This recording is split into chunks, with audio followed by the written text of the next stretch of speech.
Hello and welcome to the Culture Swally, a podcast dedicated to Scottish news and pop culture. My name is Nicky, and I'm joined, as always, by the man who I tell after every recording, "Well done, Greg, you're as good as the big boys." It's Greg. How are you today, Greg? Oh, I forgot to mention it's the Swally Spooktacular, but we'll come back to that later. How are you today, Greg? I'm very well indeed. We're a wee bit out of kilter. Not that the listeners will understand this, because to the listeners it will be seamless. 2 weeks, brand new episode will fall into their podcast outbox. So for them, they won't know any different. But for us, normally we'd record at the weekends, but we've decided to record on a Wednesday. So it's a midweek, 7 o'clock at night in Dubai for me, pitch black outside. But I don't mind it. I've got to say, I don't mind it. A little change. I like a little change from routine sometimes. A little change is okay. The only thing that panics me is that it means I've got a week to edit this, and I'm going into hospital on Friday for an operation. Of course. So, yeah.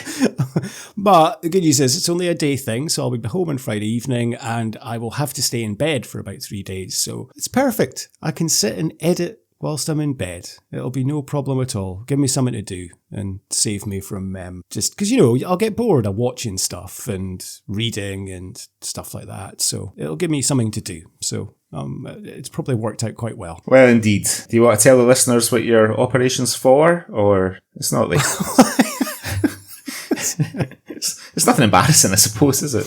It's nothing embarrassing. I've got a hernia, so I'm having a hernia operation done. So, second time, I had one 20 years ago, so I know what to expect. Although, obviously, the advances of medical technology mean that it's going to be keyhole surgery this time, rather than the last time it was quite a large scar. So, I should just have a small scar. But yes, having a hernia, so I'll be laid up for a few days and probably be about a week before I'm walking properly again. But that's okay. It's fine. It'll be all good. Very good. Well, I hope that you catch up on perhaps some television that you may or may not have neglected over the last few weeks when you've been watching like Street Hawk and Bullseye and Boney Fools and Horses. I've saved a few things especially for that. So I'm very excited.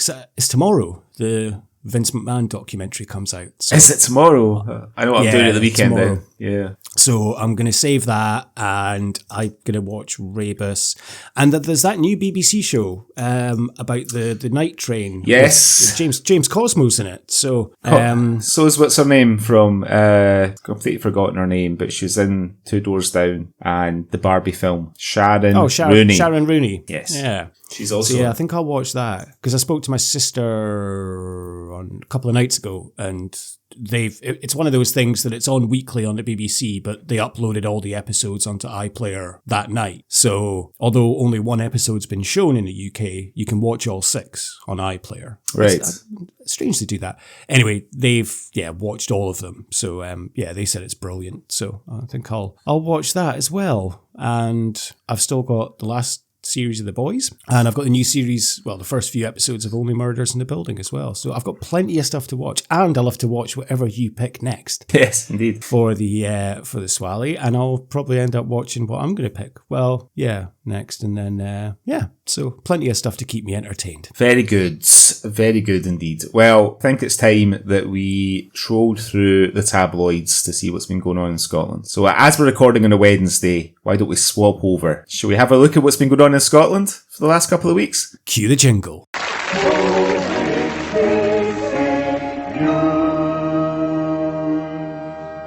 Hello, this is the Outer Hebrides Broadcasting Corporation, and here is what's been going on in the news. Okay, Greg, what have you seen in the news over the last couple of weeks that has caught your eye and you'd like to share with me and our lovely listeners? Well, this one, I feel a bit sorry for this guy, although I can understand his friend's outrage, but this story comes from the Daily Record on the 23rd of September, just a couple of days ago. The headline reads, "Scotsman in court after being caught munching crisps in bedroom in prank gone wrong." Brian Galbraith decided to prank his friend Stephen Dawson when he was out at the pub one night last October, perhaps trying to get into the Swally Spooktacular spirit. The prank involved the 43-year-old making his way into his neighbour Mr. Dawson's home in Yoker in Glasgow. Mr. Dawson then returned around 10 p.m. and he instantly clocked that some of his belongings had been moved around and that there was a window open. He panicked and he feared that someone had broken in while he was out at the pub. The fiscal Caitlin McAllister then told Glasgow Sheriff Court he went to his spare room and could hear a noise coming from his cupboard. Mr. Dawson opened it and out popped his friend Galbraith munching a packet of crisps. He told Mr. Dawson, "I was just going to give you a fright." Galbraith soon left when he realised that his friend wasn't amused. Mr. Dawson then went on to report Galbraith to the police the next day, leading to him being arrested. The dad told officers, "I was just trying to play a prank and sneak up on him. I went back and apologised to him this morning. I realised that he didn't take it as a joke. I am remorseful and embarrassed." Galbraith has now pleaded guilty to a charge of threatening and abusive behaviour in connection with this incident. What? They must have had a bit of a row after. The court heard that Galbraith had previously been in the armed forces with the Royal Logistics Corps, which involved a 6-month tour of duty in Afghanistan. Referring to the prank, his lawyer, Kirsty McGeehan, said, "It is bizarre behaviour. He was found in the cupboard eating a packet of crisps. Prior to this, they were friends, they lived beside each other, they would go out, they would go in and out of each other's flats all the time." Sheriff Anna Reid fined Galbraith, who now works for IKEA, £245. She said, "This was an ill-judged practical joke which caused Mr. Dawson a fright." So, I mean, I think Mr. Dawson needs to maybe just come down a wee bit. I mean, I'm sort of like no harm, no foul, right? There must be more to this story because, like, if it's your friend and neighbour and you're in and out of each other's houses and stuff, okay, he's broken in. It depends if he's done damage breaking in, but it's just a bit of a joke. Like, there's more to this story, I think, than meets the eye because you have to be a bit of a prick to go to the police. Like, if you or our mutual friend or something did something like that, and even, it doesn't matter how pissed off I was, I would let you know I was pissed off, but the next day we'd all be friends again. Doesn't it? Go to the police. I know, it seems... Like, must be something more to it, to your point. I mean, he's maybe kicked up, maybe Galbraith has come out the cupboard eating the crisps and Dawson's admonished them and they've had a bit of a square go nearly or something like that. I don't know. Well, it sounds like it because you said that, it sounds that he was charged with something else as well, so threatening behaviour. So it does sound like maybe it has been like, oh, can you not just take a fucking joke? Yeah. It's just a joke. And then it's got into a bit more. But, fuck, it's a bit of a stupid fucking prank to do as well anyway, isn't it? Yeah, it is. I mean, but then I can understand if you, leapt out with, a mask on, brandishing, a weapon or something, like a Michael Myers mask or something, just sort of trying to really shut him up. But who knows? To your point, there's probably more to it, right? Yeah, there has to be than just sitting in a cupboard eating a packet of Wotsits and getting upset over first crisp that came to mind. Maybe he was eating Wotsits and he's inadvertently wiped his orange fingers all over some clothes or something that was in the cupboard, and that's what's caused it now. Wotsit. Yeah, that's a Wotsit stain. That's not good, is it? That's horrible. Wotsit dust all over Mr. Dawson's wedding suit or something like that. Yeah, that'd be terrible. Best prank you've ever played on someone? Oh, I don't know. You put me on the spot there. I can't think. The best prank I wasn't really involved, but I've heard of is a friend of a friend of ours was. He still is. He's I have to watch what I say here. He's on the telly. Oh. Okay. He's a news reporter. Right. Local news. And a couple of them started sending him fan mail from a female, but it was them, obviously. Right.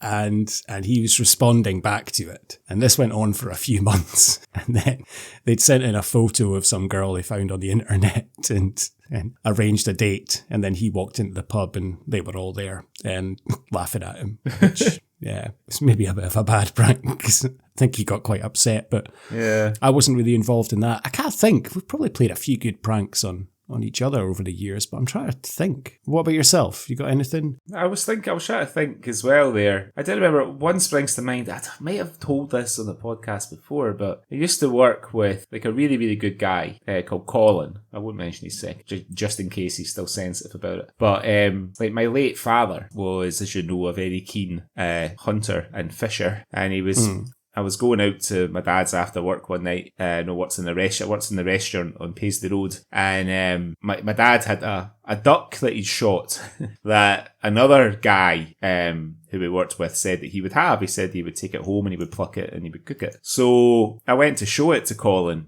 and although Collins wasn't a vegetarian, he got a bit squeamish and he behaved in a bit of a silly way, which I felt poised to exploit. So you'll remember on an old version of Windows about well over 20 years ago, for your screensaver, you could sort of type up like a banner that would move across the screen, remember? So what I did was, just before I left, I sort of propped the duck up using a stapler so it was sort of looking at the screen, and I typed quack quack on the banner, right? And then I locked the office door and went away with my dad. The two of us laughing like drains when I told him the hilarious prank that I'd played on Colin, whose shift it was that night. So then, about 20 minutes later, receive a really angry phone call from Colin because it hadn't occurred to me that there was still blood in the duck. So Colin didn't just go into the office to like a little expired duck and a funny message on his screen. He came into a little expired duck sitting in a pool of blood on the desk. Jesus. And our mutual friend, not our mutual friend, but mine and Colin's mutual friend, who wasn't as squeamish as him, had to tidy it all up. So I had to be quite contrite with Colin the next time I saw him. It took him a while to forgive me. Yeah, you're lucky you didn't end up in court for that, Greg. Yeah, exactly. I mean, this was like in 2000 and when would this have been? 2003, 22 years ago. It's acceptable then to play really hurtful pranks on people that you liked. With dead ducks. With dead animals. I'm not proud of it, but anyway. So that's poor Brian there, 245 quid lighter. And I don't know, probably now has to pass his neighbour in silence. Bit of awkwardness there. Anyway, that's my first story this week. What's your one? You'll like this one, Greg. This is very much a Swally-centric story, I would say. So you're taking a drink there. I'll wait for you to finish because... All right, okay. You might... I'm hopeful you're going to laugh at this. This is from the Daily Record this week, and the headline reads, Glasgow Airport cordoned off after huge poo discovered on floor. Cordoned off? Scots airport staff were forced to clean up a massive poo in the departure lounge after someone dropped a log in the middle of the floor and kept on walking. Holidaymakers were forced to jump over the offending material at Glasgow Airport as staff tried to block it off, as captured in a hilarious video. The clip, posted on TikTok, showed a wet floor sign that was placed over the largest part of it and it was left on the floor, while a smaller chunk sat a few yards away. For goodness sake. The person recording the video says, "Somebody's just shite," as he pans from the smaller piece to the larger piece a bit further back. A young man rounds the corner and has to adjust his footing to avoid stepping in it, whilst the man behind him peers at the poo as he gives it a wide berth. The man filming zooms in for a close-up and says, "Look at that, he shook it right out his trousers." An airport worker could be heard saying, "I'm dealing with that to do," as an easel stand was placed over it.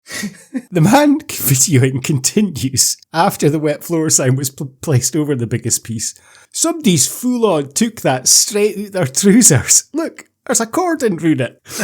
In the 43-second clip, he continues to film as passengers pulling cases narrowly avoid making contact with the excrement as he says, "We're getting close here, guys." The video was posted on the Air Shirku account with Glasgow Airport the tagged location. It was captioned, "Somebody's been in a rush for the departure gate. They've had to drop a log in the middle of departures and kept on walking." The clip was shared with nearly 1,000 people and attracted a number of comments, with one viewer joking it would change how they would pass through the departure lines on their next trip. They said, "So I fly out on holiday in 2 weeks and I'll now be staring at the floor and not staring straight ahead, making sure my white trainers stay white. It's not clear who was responsible for the mess or where they were headed to on holiday. Why is that important? Glasgow International Airport was approached for comment. So there you go, Greg. Somebody has done a shite on the floor and departures. They've shat themselves and just let it slip out. They should have been wearing jobby catchers. And then this wouldn't have happened. But I was so chuffed when I discovered that you hadn't read this story. Yeah, just insane that someone would do that. Just have a shit on the floor. I mean, the fact that someone attempted to crash an exploding car in Glasgow airport, and things just continued as normal, like almost immediately in 2007. And someone does a big jobby in the concourse and it's like an international incident. It's big news. Someone's dropped a log in the middle of the floor and kept walking. Like, fucking hell. It takes balls to do that, surely. Like, there's toilets everywhere in an airport. You can't be in that much of a rush. Yeah, I mean, I know excuse. when you've got to go, but you can always make it to a toilet. There's toilets everywhere in an airport. Yeah, there's no excuse, mate, whatsoever. It's absolutely disgusting. I can't imagine ever being... I mean, we've had a few stories in the Swally over the years where... I remember was one in Dunfermline near the Pars grounds, people complaining about people shiting in their gardens. Do you remember that? Like a couple of years ago. And of course, yep. we had like a very early one when evidently somebody had somehow got some shit into a freezer in Iceland. Don't know. Yes. Still one of my favourites. Yeah. But like, yeah. I mean, it's actually a bit of a nightmare. Like, you know what I mean? That like being caught that short that you can't even make it into the toilet. Could you possibly imagine, though? I'm sorry, if you're eating or anything, if you eat, you should be listening to this podcast, but I should have warned probably before I told that story. But you imagine you're going away on holiday or something, and okay, it's in departures, so your big luggage is on the plane, well, getting to the plane, but you've got your little carry-on case, you're trundling along, and you accidentally roll it through that shite. That's not just, you can't just wipe that off the wheels. That's in the mechanism of the wheels. And on the undercarriage bit, you're never getting the smell of shite out of that suitcase. Yeah. You're going to have to burn it. It's a holiday ruined, isn't it? Or if you step in it in your shoes and then you've got to sit on the plane with your shoes smelling like shite. I was thinking a bit about that kind of thing today because for whatever reason, I wanted to, I was thinking about my granny, like my mum's mum, and I was thinking about the first flat I remembered her living in when I was a wee boy, which was in a street called Scalpy Place in the Milton in Glasgow. So I was so busy at work that I had a wee look on Google Street View to see if the house was still there. And it's all like, the funny thing is, like, the road is still there, but they've knocked down all the tenements and just sort of landscaped around it. And I'm sure that probably at some point there was high ambitions for that land, but because it's the Milton... They just left it and it's just all sort of slightly scruffy looking bits of grass and things. I remember it was just something that happened regularly in the early 80s was stepping in shite. Like, obviously there's been a lot of campaigns to get people to pick up their dog shit and stuff. You know what I mean? But like, whenever I would arrive at a grandparent's house, before I could step over the threshold, we were all told to check our shoes. Check your shoes before you come in case anybody had accidentally stepped in shite. And it must have just been, I mean, you don't really see shite in the streets these days because I think most people are quite responsible when it comes to walking their dogs. And not that many people just stop and squat and shit in the street. even in Glasgow, right? So, but certainly back then it was like the streets of Glasgow were like a fucking minefield. Yeah, you're right. I guess it is. It's not as common nowadays to step in shit, which is good. Yes, obviously, very good thing because there is nothing worse. Like, because you can never really get that out the tread of your. Just ruins your trainers. Just ruins your trainers. You know, depends on the tread you've got, but most treads are quite intricate and like, you're never getting that out. And then you've got to throw away a brush because if you'll have to use a brush to get it out. And there's also the worry, this is what would fear me the most, is of you're cleaning your trainers, you're holding it like under a tap and scrubbing it. What if like a bit flies up and hits you in the face? You know? Yeah, you gotta have like a mask on and like some kind of protective eyewear. Yeah. a fucking biochemical suit to do that.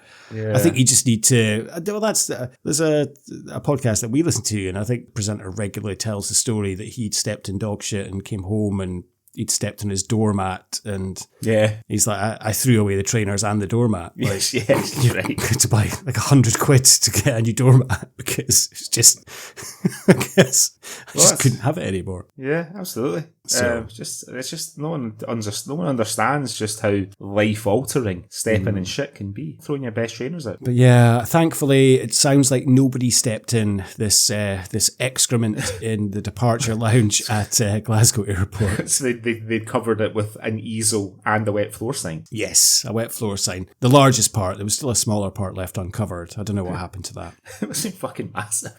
Sumo wrestler visiting Scotland or something like that. You know what I mean? I don't want to go into this too much, but I guess it was me that brought up the story. But how does someone do that? And how are they then getting on a flight? Like, there must be some residue there. So... And it would smell. You'd be able to smell it on the plane, right? Yeah, it's going to be... It might have been a she. We don't know. But yeah, going to be stinking a shite sitting on their flight and sitting down for the next... Maybe that's why it's important we wanted to know where they were going. Was it just a 45-minute flight or was it a 7-hour flight? Because, I mean, okay, you can go to the bathroom and clean up afterwards, but you're still going to be uncomfortable. Yeah. Your bumhole's going to be itchy. Yeah, and that toilet, like the sort of aeroplane bog roll, is often not of the highest quality, you know? I don't know if I've ever done a shite on a plane, actually. You must have. I don't think I have. All those flights between Scotland and Dubai. It's only a 7-hour flight. How often do you shit? Yeah, but it's the time of the flight, isn't it? Like, you know, like it's first thing in the morning, leaving to Glasgow. Yeah, you just, like, I would say, get up, have a sip of coffee, and then I'm away.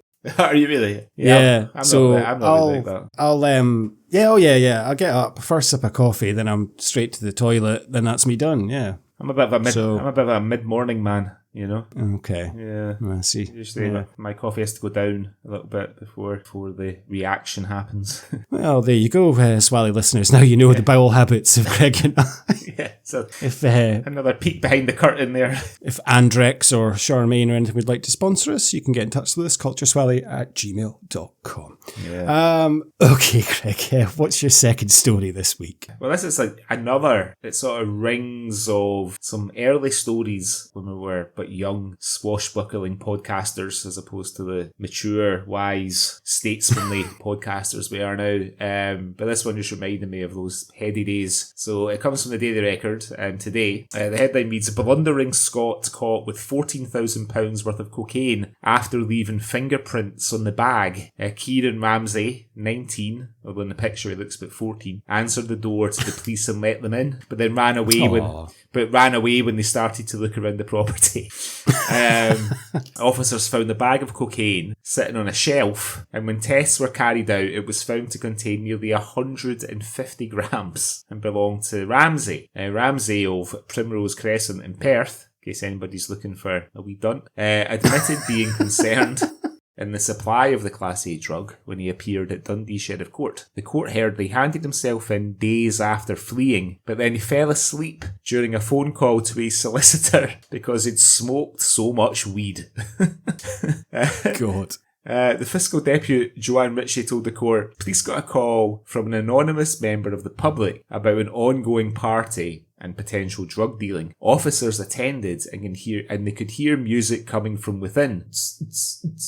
I bet that's what it sounded like. They knocked and the door was answered by Ramsey. He was informed that they required to come in. He stated it was just himself and a friend. Then the accused ran out of the front door and out of the block. He was pursued but lost to sight. She said 2 days later the accused presented himself at Perth Police Station. He was cautioned and arrested. It took considerable time to rouse him. He appeared to be heavily under the influence and was unable to keep his eyes open, and he was unsteady on his feet. He stated that he had taken cannabis. He got to phone his solicitor, but he appeared to fall asleep mid phone call. We've all fallen asleep on the phone. Do you know what I mean?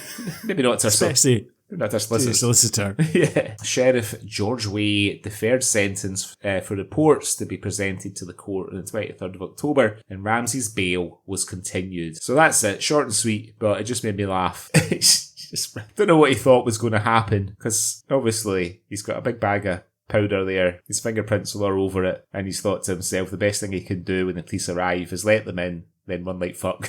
Well, at least when they're having a look around, their back's turned, and you can run. Yeah.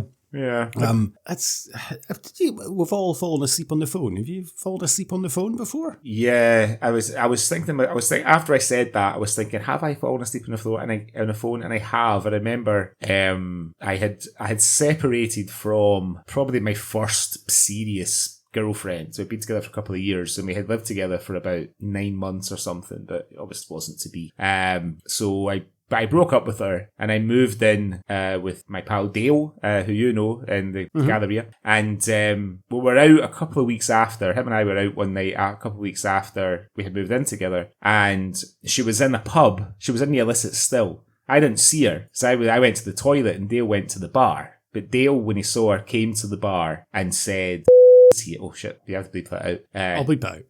your ex-girlfriend's here. Do you still want to stay here? And I said, no, let's go. But what I didn't realise was that her friend had seen us basically come in and leave. So anyway, we gone out, had a few drinks, went home, went to our beds, and she called me. And she was quite upset that I hadn't even gone and spoken to her. I'm not proud of that, but I was only like fucking 21. Do you know what I mean? You didn't see her? Yeah, but I knew she was there. I could have gone and spoken to her. Do you know what I mean? Okay. But anyway. Fair enough. So the conversation went to, do you think we could have another go and maybe just not live together? And I was like, no. And we're just talking. And then I did nod off, and she was just talking. And I don't think that she detected that I nodded off, but I think I nodded off for maybe a good few minutes. And because I sort of came around again to her voice, she's still talking to me. she was going on for that long, was she? Yeah. I don't think, I can't remember if she realised that I'd nodded off or not, or if I told her that I had. But yeah, it was a long night of the soul for both of us. You ever fallen asleep on the phone? No, I don't think so. I'm pretty certain I haven't. Like, I've fallen asleep whilst maybe texting, as in been in a text conversation with someone and then fallen asleep and then, having to say the next day, like,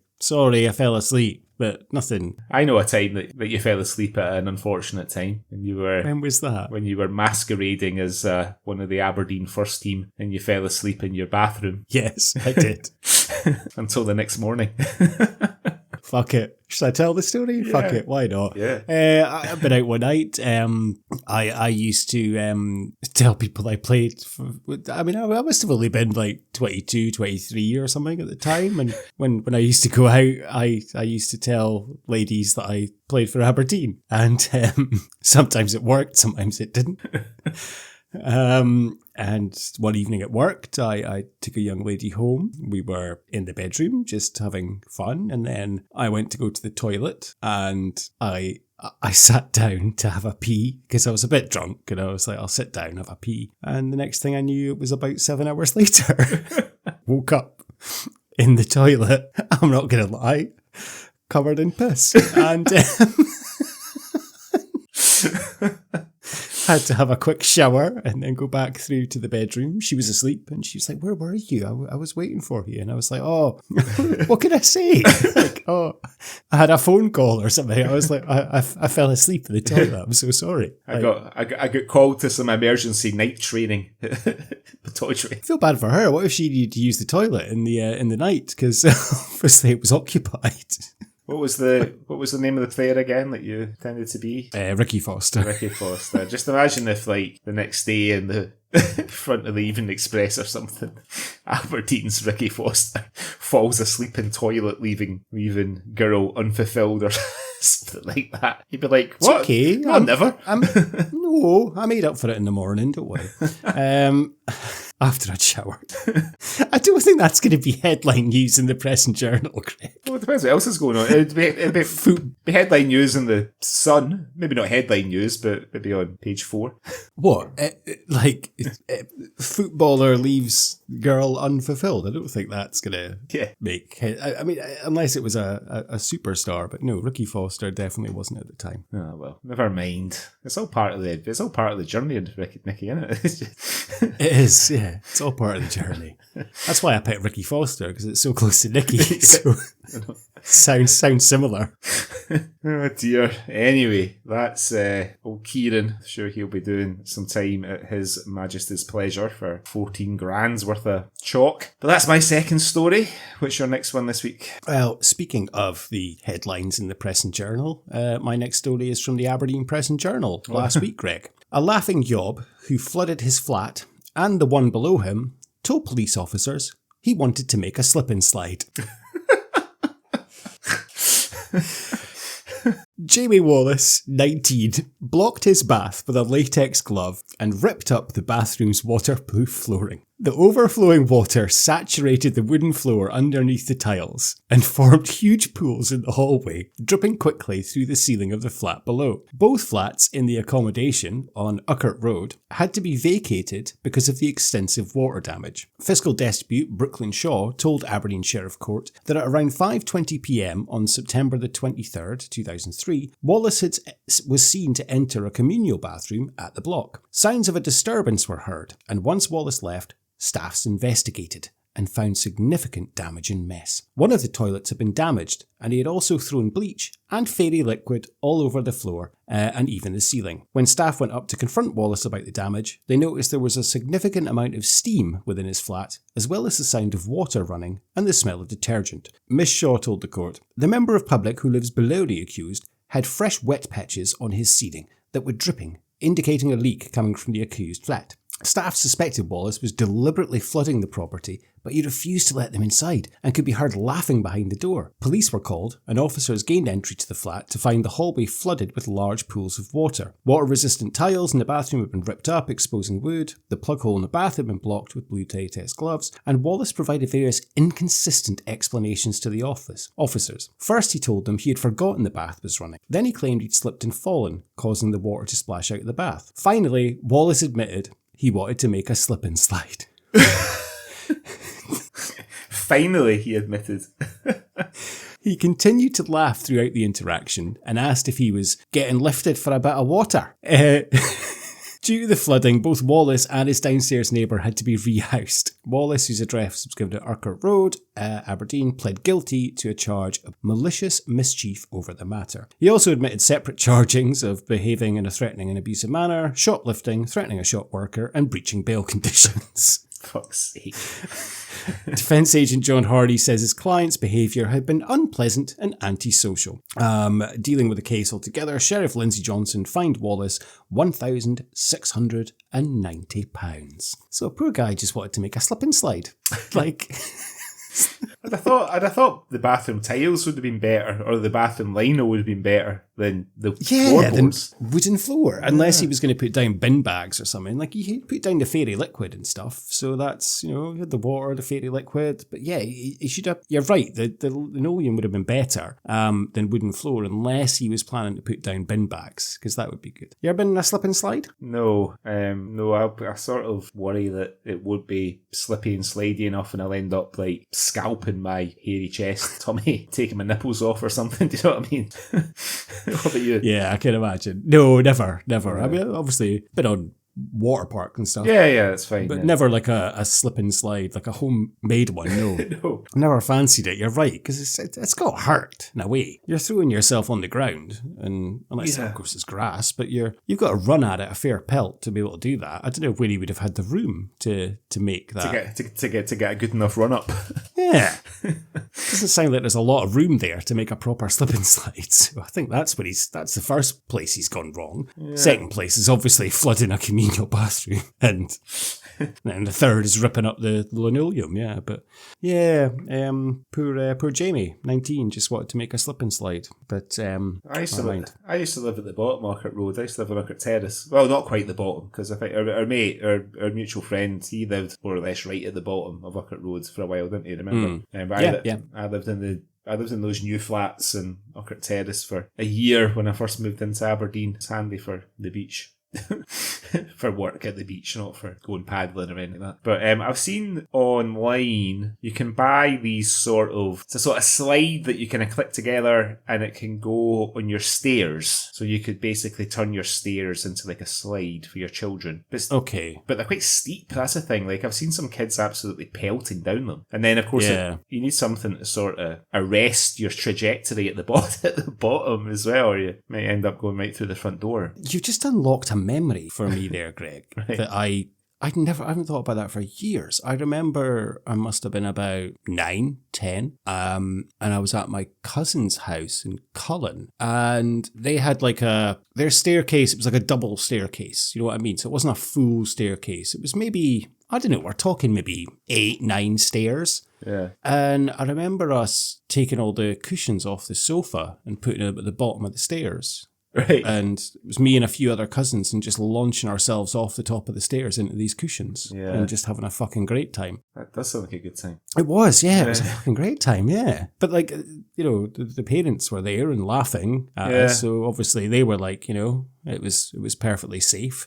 Yeah. But no one got injured. But could have done. Supervised fun. Yeah. Yeah. Yeah. It was fun, yeah. It was good fun. But yeah, never done a slip and slide. You've just unlocked a memory for me, which will close the circle on your first story and link it neatly to this story. But I remember in Kilsyth, across the road from my gran and Papa's house, they put in a new slide, kind of slide climbing frame when I was a kid, and my dad let me go across on my own because there was some other kids playing over there, and I slid down that new slide right through some dog shit at the bottom.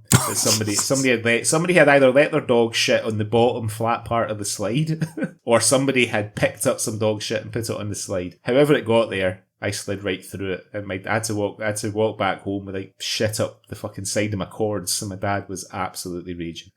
Oh, fucking cords. Oh my God, that's the worst. Needle cords. Oh no. Straight right in the washing machine. And I was right in the bath. Oh God. Cords, that's the worst thing you want to get shite in. That's not good at all. Absolutely what not. Colour? Were they brown cords or? But they probably were. Maybe or black, maybe in black. Not that it matters, you're still going to stink of shit. But yeah, but I can sort of see it on my leg in my mind's eye. So there must have been a colour that the dog shit would have stood out against. As long as they weren't beige or white.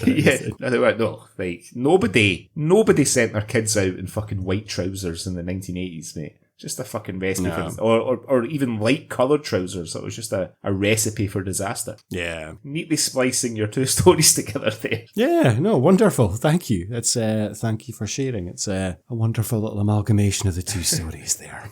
Fantastic. So that's our hero. He's been fined a good amount of money for his slip and slide. So let's see what he gets up to next. Got a funny feeling we'll probably be seeing him in the news in the near future. Have you seen anything else this week, Greg? No, that's it. That's all the news I've got this week. Okay, wonderful. Right, well, before we go on to what we're going to be talking about today, let's have a little word from our sponsors. And our sponsor is Doric Skateboards, a skateboard brand created by Gary Kemp, whose main focus is to explore the people and culture of Aberdeen and the northeast of Scotland, creating designs to reflect life in that wonderful area that I hail from. Doric Skateboards screen print their own decks in their new studio by Gary's fair hand, and they have produced some amazing designs over the years, including an Annie Lennox inspired board, a Robert the Bruce deck, and a Plenty of Pop deck inspired by the old Bonaccord trucks that used to drive around Aberdeen delivering fizzy juice. Doric Skateboards also replicate these amazing designs onto their clothing on 100% organic cotton tees,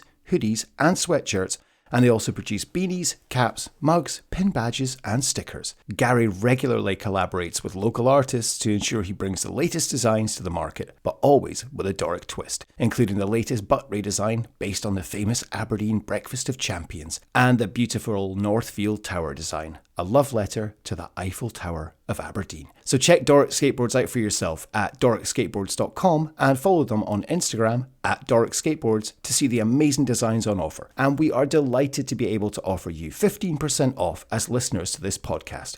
All you need to do is head to doricskateboards.com, have a look at all the amazing decks, stickers, badges, hoodies and tees on offer, and enter the promo code SWALLY. That's SWALLY, same with its name as this podcast, all in block capitals, and get your 15% off. That's doricskateboards.com, link in the description of this episode. Okay, so it was your turn to pick our first October Swally Spooktacular film for the month. So why don't you introduce Swally Spooktacular 2024's first film? Thank you very much, Greg. So yes, we are in the, we've got 3 episodes this October, and it is the Swally Spooktacular month. So first film I picked, well, we'll discuss it shortly, obviously. Well, that's the whole point of this. We're looking at the 1973 film directed by Peter Sadsey and starring Christopher Lee, Peter Cushing, Diana Dors, and Keith Baron. I can't wait to talk about Keith Baron. It is available on YouTube. It is 1973's Nothing But the Night, based on the 1968 novel by the same name by John Blackburn. 3 trustees of the Van Traylen Fund have died during the last few months, in deaths looking like suicides. However, after a mysterious bus accident involving 3 other trustees and 30 orphan kids, Police Colonel Bingham, Sir Christopher Lee, starts investigating. The first question is why the bus driver, killed in the accident, is burnt when there was no fire during the accident. Keith Baron uses hypnosis to find the truth about the mysterious happenings. So, Greg, I was basically Googling Scottish horror films, and I found a few that I wanted to do, but I found this one and I was like, you know what? This is right up Greg and our street. Like I'd never seen it, but I was like, this sounds like a Hammer horror film. Yeah. This sounds brilliant. Like this is bound to be good. And I watched the trailer and I was like, oh, this does look quite good. Had you seen Nothing But the Night before watching it for this while? I hadn't seen it before.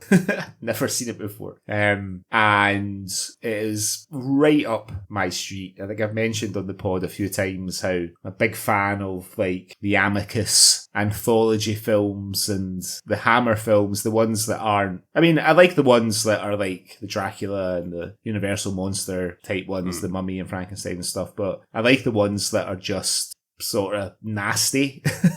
This one, I don't think this one is like nasty like some of the other ones, like The House That Dripped Blood and all that kind of stuff. Although it does start, when it begins, you think, you know, there's like, 3 murders in the first 3 minutes of the film. And I was like, right, here we go. But then it sort of becomes a bit of a whodunit, before taking a fucking, and we'll get to it, I'm not going to spoil it, but before taking a fucking mad turn in the last sort of 15 minutes of the film that I did not see coming whatsoever.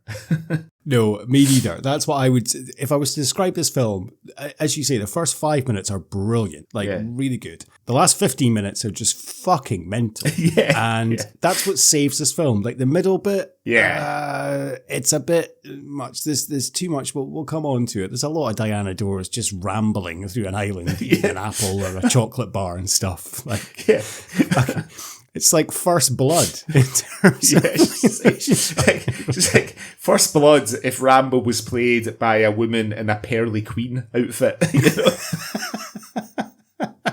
So, this film was an absolute flop, a commercial failure. It was the only production by Charlemagne Films, which was co-founded by Christopher Lee and Anthony Nelson Keyes, who was a producer of many of the Hammer horror films. And it was basically set up because Hammer and, as you said, Atticus were just doing so well, and Christopher Lee was kind of like, I want a bit of this. So he actually optioned 3 books from John Blackburn. And that was the plan, to set up this production and film studio. This was the only film they ever made. And as you said, it's not really a horror film, which is a shame. It is more of like a thriller or a whodunit. Yeah. But it does have like this slight kind of supernatural or psychic aspect towards the end. I find it quite funny that this was made the same year as The Wicker Man. I know. And they're quite similar. And Christopher Lee in both. I don't know which one was filmed first, because it's quite odd, the similarity. I mean, let's be honest, The Wicker Man's a far superior film to this, but yes, that's putting it very mildly. Well, yes. However, I really enjoyed this film. It was a bit slow moving, like once they got to the island and stuff, but I was really intrigued by it. I think, as you say, the first 5 minutes are great. Yeah. And then I'm not going to lie, Greg, I was delighted with Keith Baron. I was enamored with Georgina Brown as Joan Foster. Yeah. Yes. Dusky. Tetris. That kept me going. And then there was about half an hour cause it's not a long film, it's like an hour and 34 minutes or something. There was like half an hour in the middle, like we spoil everything, but after Keith Baron dies, I was a bit like, oh. And then it goes a bit shit, and then it just gets absolutely bonkers towards the end. Yeah. I mean, I was looking at, to come back to Christopher Lee, I had a look at the other films that he put out in 1973. Now, this is an actor who, his first credit is in 1948, and his last credit is in 2007, which is a video game, but his last screen credit is in 2018. So, there's not many actors that have such a long career. But in 1973, as well as being in this film and The Wicker Man, he was also in a film which I've seen, which is very good, called The Creeping Flesh, which the title was just fucking, I'm down for that. He was in, he did his Dracula turn again in the Satanic Rites of Dracula, and he was in the massively successful The Three Musketeers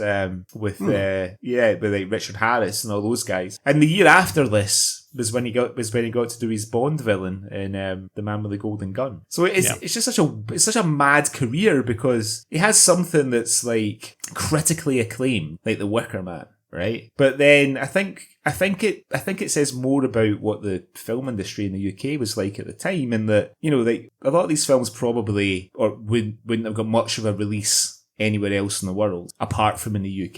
You know what I mean? So you've just got to sort of take what you can get. You know, I mean, he's in like stuff. He's in a French film, 1975, called La Bouche, Le Star et l'Orphin. He'll just literally go wherever the work is. You know what I mean? Anybody that's got a job for him, at this time, he's just going and doing it. It's just, he's not like particularly picky whatsoever. It's just, I'm there for it. What I would say about Christopher Lee in this, though, is like this is the first film he's doing with his production company. Okay, he's optioned the rights. Like, right, let's do this. Do you not think he's just phoning it in this film? He's rubbish. Totally. He's not. Apart from the last 5 minutes. Yeah. When he goes proper Christopher Lee over the top. Yeah. But he's just completely phoning it in for most of this film. It does an odd thing when he's kind of corralling everybody on the island and kind of barking out orders and stuff like that. He says, "We need to get police officers over from the main land." I was like, you would just have another go at it, right? You know, just...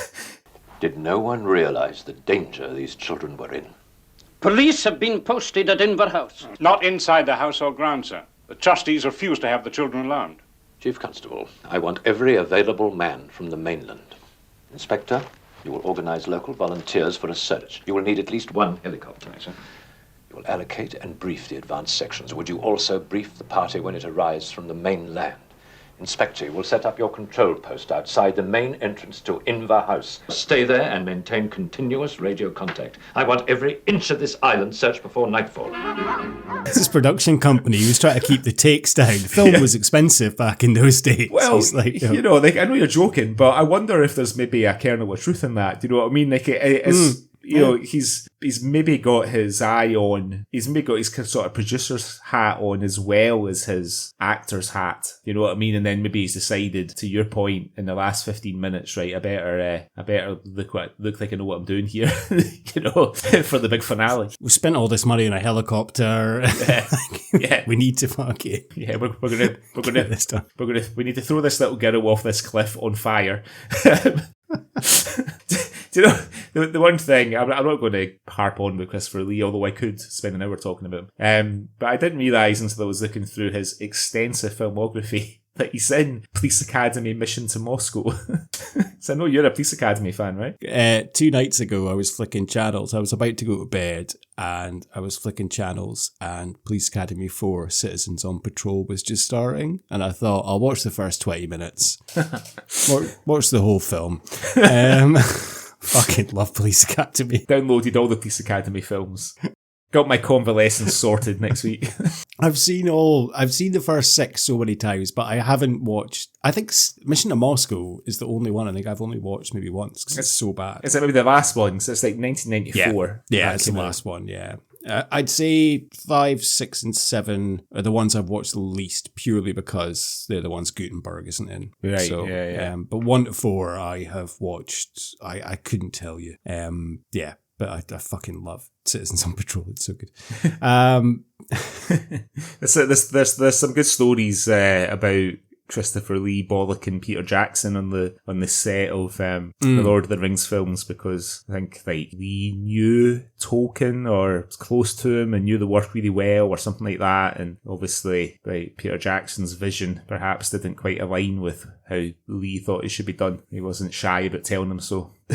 Famously, I've mentioned it many times, I've seen the first 45 minutes of the first Lord of the Rings films twice. And fell asleep at the same point both times. Never seen anything. Was Christopher Lee basically not like cut out of the third film or something? So because I think Jackson had enough of his shite or something. He plays Saruman, he's like a wizard who initially is like a colleague of Gandalf's, but what Gandalf doesn't realise is that he's been corrupted by the Dark Lord Sauron, which is a bit confusing having Saruman and Sauron. I used to get confused. He was supposed to... So I've read the book, all the books, not that long ago, but I was determined to get through them. I would never read them again. But Saruman has more of a part in the third book, but in the third film, he sort of disappears in the cinema release. But if you're brave enough to watch the excruciatingly long director's cut, Saruman's death is in that film, but it's nothing like it is in the book. He basically throws himself off his tower, or falls off his tower, I can't remember. And apparently Lee was really fucking annoyed because not that his Saruman's death in the book is particularly dramatic. It's probably less dramatic, in fact, but he was annoyed that Jackson didn't have more of Saruman's story in the third film and killed him off in the first. I think he gets killed off within the first hour of a fucking 4.5 hour long director's cut. It's fucking absolutely uncalled for. If you really want to see that much of Lord of the Rings, just read the fucking books. You know what I mean? Like it's rather than sit through Peter Jackson putting every fucking bit of footage that he filmed on a bloody 4.5 hour. If you watch them all together, like all 3 films, all 3 director's cuts, I think it would take you like 12 hours. Yeah, I never will, Greg. Those 45 minutes I've seen is all I'll ever see. I'm never gonna watch them ever. But I mean, I like Lord of the Rings. I like the books and I like the films, but there's only so much of something like that you can impose on an audience. Do you know what I mean? Like, and what's good what makes sense and reads well in a book doesn't necessarily track on screen. Do you know what I mean? Which somebody should really have told fucking Peter Jackson that before he started making. So the film starts in a great way, as we said, with the death of these 3 trustees, and you have this old woman in a car, and the handbrake gets let off, and she's off the cliff. That fucking car explodes like it's got a nuclear bomb on it. Like, as soon as it hits the first rock, there must have been a fuck up there in terms of the explosion that happened so quickly. But again, as we've said, Christopher Lee was probably just like, fuck it, it's fine. Yeah, we'll do it again. We can't afford to do it again. It was in a hurry. He had another 4 movies to make that year. Do you know what I mean? That's what.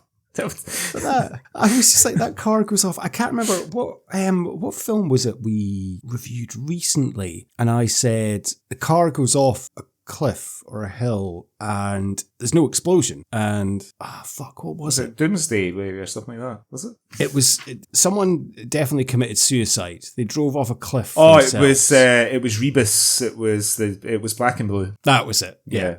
Yes, exactly. That was it. Thank you. And obviously didn't have a budget for it, but you were like, that's probably realistic. But yeah, this car just blows up as soon as possible. And then you have an old man being thrown off the balcony, and then you have an old woman getting shot point blank in the face, which was quite disturbing to see. Obviously, you don't see the gunshot, but it was still quite disturbing to see that little revolver just being pressed up against her flesh. But it's also a little bit disturbing in another way, in the sense that she's not distracted. It's not like, I mean, it kind of makes sense at the end of the film, but at the beginning it doesn't, because she's sort of quite nonplussed. You know what I mean? And even the angle of the gun, because we sort of see her from the perspective of the murderer. And she's not exactly looking right at the murderer, but she's kind of looking in the murderer's direction and not reacting. So it's kind of spooky, you know? Yeah, because it's the same. The woman in the car, I was like, is she already dead before it's pushed over the cliff? And then the guy on the balcony, I'm like, why is he...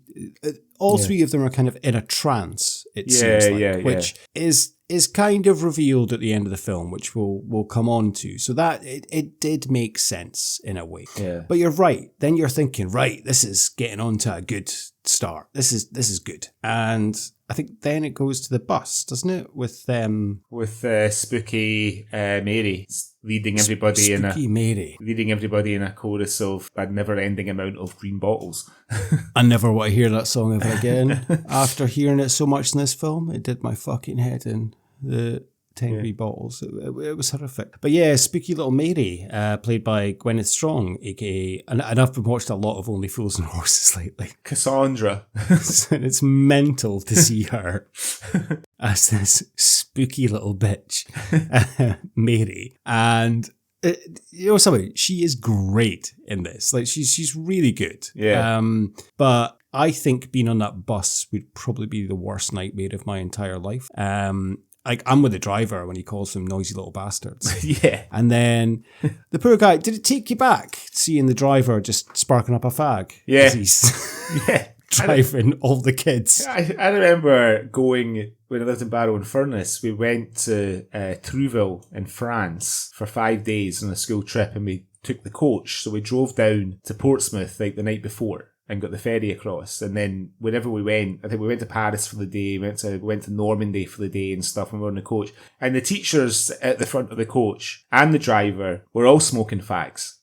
Do you know what I mean? It was like, but I can also remember on a couple of occasions having to go into the staff room at school, usually for a bollocking, at lunchtime or break time, and it would just be like foggy with cigarette smoke. Like, just teachers just seem to smoke. When I was a kid, like, all women and men teachers. Yeah, I remember being in the staff room a couple of times and it just reeked of smoke. And with one teacher, Mr. Alexander, he's probably dead now, so I can name him. He was a great teacher, actually.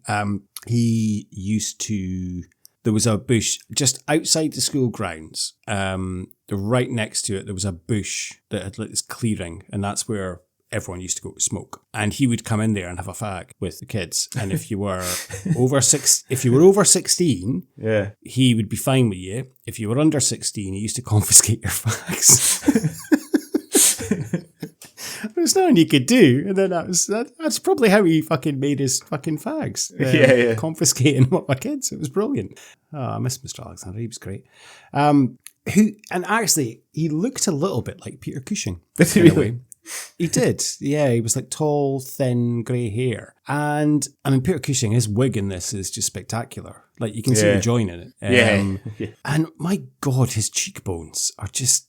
Like, I know, you could like peel an orange in his cheekbones, couldn't you? Oh, they're just incredible. He's good in this, but I know it's going to sound bizarre. I could have done with less Christopher Lee and less Peter Cushing and more Keith Baron in this. And I know that's going to sound bizarre, but, and I'm not just saying that in terms of my love for Keith Baron, but what's Cushing's point in this? He's like a pathologist, but he's doctor. Like he's, I don't get the. He's whole point. He's a man of science who comes round quite quickly to the possibility of the supernatural in the last few minutes. He does, very quickly. I suspect that Cushing's in it to maybe just give a little bit of gravitas to the cast, because Keith Baron was a young actor. Fulton Mackay, probably not that well known at the time. Gambon. I mean, I couldn't even spot Gambon in this. Michael Gambon. No, he's in it. He's one of the police officers on the island. This was only his second ever role. Yeah. I didn't spot him at all, and I was looking for him. But again, like, so, you know, it's just so Christopher Lee's not carrying the kind of biggest name in the film. And probably the fact that, I mean, those two had acted in fucking 15 films or something before this, all the Frankenstein movies and the Dracula, because he always played Van Helsing, Cushing, didn't he, in the Dracula movies? I think it's a lot more than that. I'm sure they were in like, well, maybe up to this point, but I'm sure they were in some like 30 odd films together. Yeah, I don't doubt it at all. I'm 100% that you're right there. But I think up until now, there'd be still a lot of movies for, you know, that I can't think of two actors in the modern times who appeared in a lot of films together like that. Like Brad Pitt and Clooney have done like 3 Oceans films, and this one that's on Apple at the minute, this Wolves or something, which the trailer looked quite good for that, I've got to say. But I can't really think of many actors that have played opposite each other like more than maybe 2 or 3 times in the modern day. Carl Weathers and Sylvester Stallone. 4 times. Yeah. 3.5. You said 3.5. Okay. So it's rare, is my point. And certainly I don't think there's 2 actors that would have appeared together as often as these two. Because even though they might not have acted opposite each other, there's lots of these anthology type movies where Lee might be in one of the stories and Cushing might be in one of the other ones, you know? That's true. I think The House That Dripped Blood is one where... Yeah, I think that's one where they're in 2 separate stories, but they're both obviously credited in the film. But I mean, I really like Peter Cushing. I'll never forget, which is a bit of a strange first kind of memory of Peter Cushing to have. Probably the first thing I would have saw him in would have been Star Wars. But the thing that I remember seeing him in first was, I remember my mum was working, and my dad let me stay up on Sunday night to watch Doctor Who and the Dalek Invasion of Earth, where Peter Cushing plays Doctor Who, and just being fucking thrilled by it when I was about 5 or 6 years old or something like that. My favourite thing about Peter Cushing is always the joke about if he'd ever married Whoopi Goldberg, and then her name would be Whoopi Cushing. That's your favourite thing about Peter Cushing? Carrie Fisher. No. Carrie Fisher said that when she had obviously had to act opposite him in Star Wars, and she said that she kind of struggled because obviously he's playing this malevolent baddie. But she said that he was so nice, like, when they weren't shooting. She said he was just such a really nice sort of old English gentleman that she couldn't quite marry this lovely man that she would have a cup of tea with when they weren't shooting with this, like, malevolent, sinister kind of despot that he's playing in Star Wars. Oh, that's lovely. I love hearing stories like that. That's so nice. Yeah, I really like that. I was going to say, did you spot the copy of the Beano there on the bus crash? Do you think the Beano get any money for, or do you think the Beano put any money in for having one of the girls? It's a very quick couple of seconds when the girls is reading the Beano on the bus. I did notice that, but yeah, no, they wouldn't have got much money for that, I would imagine. But yeah, that was yeah. I forgot to spot what they were reading. Was it a particular? I only saw the cover. It's just the cover. Okay. But I just wondered if DC Thompson had maybe stuck £100 in Lee's back pocket. You know, your children can get free Beanos and Dandies for as long as they want if you put us in your first film. A product placement. After the bus crash, they are in the hospital with Mary, Peter Cushing and Christopher Lee, and the ward that Mary is on is called the Peter Pan ward, which I thought was lovely. Reminded me of Children's Ward. Remember Children's Ward? I do. I used to like Children's Ward. It was me too. It was a rare sort of children's drama that I was actually allowed to watch only because my mum was a nurse and it was set in a hospital. Oh, that's right. You weren't allowed to watch Grange Hill, were you? Or Biker Grove. Fucking hell. But you were allowed to watch Children's Ward. Yeah. Wow. Yeah, I remember the guy that I think he played the character Billy in the first series. He was in with a broken leg and he was a bit of a fucking bad boy and everything. He ended up being a Blue Peter presenter, but I don't remember his name. Tim Vincent. Tim Vincent, that's it. I remember him having a bit of a romance with a girl called Kelly who was in the ward after he got his stookie off, and I remember them both saying that they'd both been a couple of dickheads and thinking, oh, my mum didn't hear that. I won't get to watch Children's Ward either. And of course, when we're in the hospital, that's when we're introduced to Dr. Holmes, Keith Baron. Yeah. Sorry, Dr. Hayes. Dr. Haynes. Sorry. Yeah. Haynes, Keith Baron, who, as we said last episode, probably most known for being in Duty Free. But I really want to watch Duty Free again. What was the premise of Duty Free? It was like two couples that went on holiday and they basically wife swap, or yes. Is that my memory? Is that correct? I don't know if there was if they wife swapped. But it just seemed to be on holiday in Spain, like, kind of perpetually. I can't really remember. I remember that was something that, you know, if it was on, I would sometimes be told to go to bed if it was on. Oh, yeah. If you weren't allowed to watch Grange Hill, you definitely weren't allowed to watch Duty Free, that's for sure. Let's see. Wikipedia says... I remember watching Duty Free with my mum. I remember really enjoying it. It says, Duty Free is about two British couples, David and Amy Pearce and Robert and Linda Cochrane, who meet while holidaying at the same Spanish hotel in Marbella, and the interruptive affair conducted by David Pearce, played by our hero Keith Baron, and Linda Cochrane, played by Joanna van Gijshem. Another recurring character is the hotel waiter. Can you remember what his name was? No. It's obvious. Carlos. Spain. Oh, okay. Yeah. Although set in Spain, the show was recorded entirely in Leeds. Only for the concluding Christmas special was the budget found to film some scenes in Spain at the Don Carlos Hotel and Spa. So there you go. It was based on a one-off television play, like a play for today. It was spun off from that. So there you go. Yeah, I love Duty Free. I might watch that. I've got so much stuff to watch when I'm recovering, but probably won't watch that again. But it's funny because I remember I watched another beloved sitcom. I was thinking about it. I was thinking about Duty Free, and in my mind, a few years ago, I watched Brushstrokes. Oh yeah, again from the beginning, and then it wasn't until earlier today I was thinking about it, and I was like, that was 10 years ago I rewatched Brushstrokes. But it just seems like a couple of years ago. But yeah, 10 years ago. Anyway, time flies when you're watching old ITV sitcoms from start to finish. Brushstrokes is BBC. Oh, sorry. Duty Free was ITV. Oh, yeah, I agree. Keith Baron, he's just brilliant at this, and he wants to help Mary, and he's got this hypnotic technique he wants to use to get her to relive her memories, and he's going up against Cushing and Lee and disobeying their orders effectively, but he's holding his own against them, I would say. And, he's great. And wonderful scenes where he is he's with Joan Foster, Georgina Brown. They go to the market for a cup of tea. Yeah, I should do. And go and visit Mary's mum, and then it's back to Keith's. They end up. It's back to Keith's now.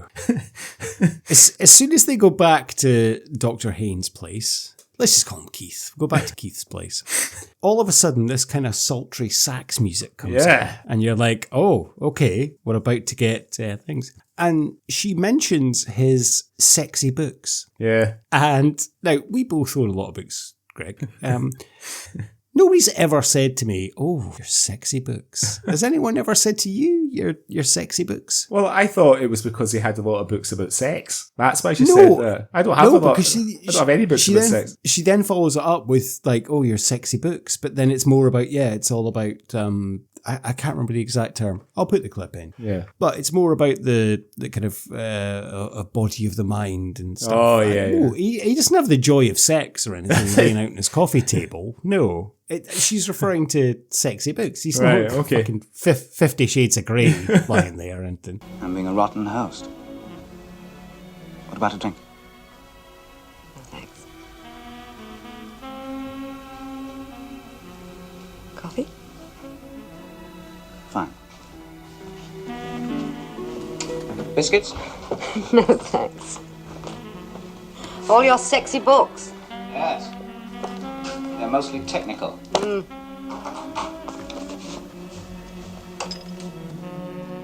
I just love Keith's sort of seduction technique. He's kind of like, well, I really want to get to the bottom of what's going on with Mary, but as long as I've got this lassie here, I won't put any lights on in the living room. I'll just turn the lights on in my wee galley kitchen. I'm sorry the coffee's taking so long. He didn't put that coffee on. I know. He was just wanting to get to the pounding. It's immediately, would you like a drink? And she's like, no thanks. He's like, oh, very well. Coffee? Damn it. Yeah. But then she gets a bit she sort of leans over suggestively and I think to myself. She lies on the floor. Yeah, that's what I mean. Herself. She sort of drapes herself sort of half over the couch, kneeling on the floor. But I wrote at that point, Keith, the doctor, the hypnotist, the maverick, the shagger. He's everything all at once. Yeah. He's wonderful. I love him so much. If he was good at football, he would just be like the man that we'd all aspire to be. Yeah. Clever. It's the George Best of our times. Yeah, exactly. Clever, fit, able-bodied, and sexy. And then he dies. Yeah. And this, for me, I'm not going to say it's up there, because I know you and I share this kind of bond, as in Psycho is probably one of, if not our favourite films of all time. Yeah, for sure. It's up there with Janet Leigh dying in the shower 30 minutes in. Yeah, is it better? Keith Baron dies, and you're like, no. Not Keith. No, not Keith. Yeah. And you're meant to think that it is Mary's mother, Anna, played by Diana Dors, that has done it. She's the red herring, isn't she? She is. She's the red herring throughout the film. And you think that she's done it. She is fantastic. She's fantastic in parts and wasted in parts in this film. Like, when she first turns up and she's bombarding through the hospital, and there's bits, but she's just shoving people out. It's brilliant. Like, it is fantastic to see. And now, her character she spent 10 years in Broadmoor for a triple murder. Right? Yeah. How did she only get 10 years? Did Jimmy Savile get involved in her release or something?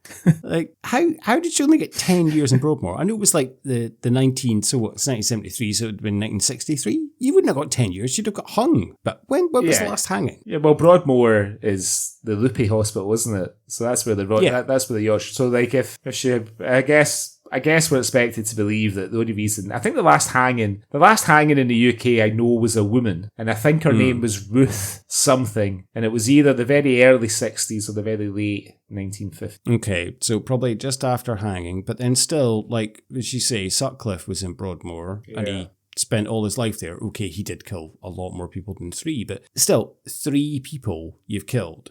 You're not getting out and I don't think we're meant to believe she's escaped, because she's roaming about and she's got a flat and stuff. So, and a car with a cat painted on it. A spooky cat. A spooky cat on her spooky Hillman Husky, was it? Yeah. It's painted like the Mystery Machine or something she's got there. She hasn't escaped. She's been let out. But 10 years seems a bit lenient for 3 murders. Yeah, I don't know if we're expected to believe that she's supposed to have been loopy, and that's why she didn't hang, and that's why she's been let out because she's gotten better.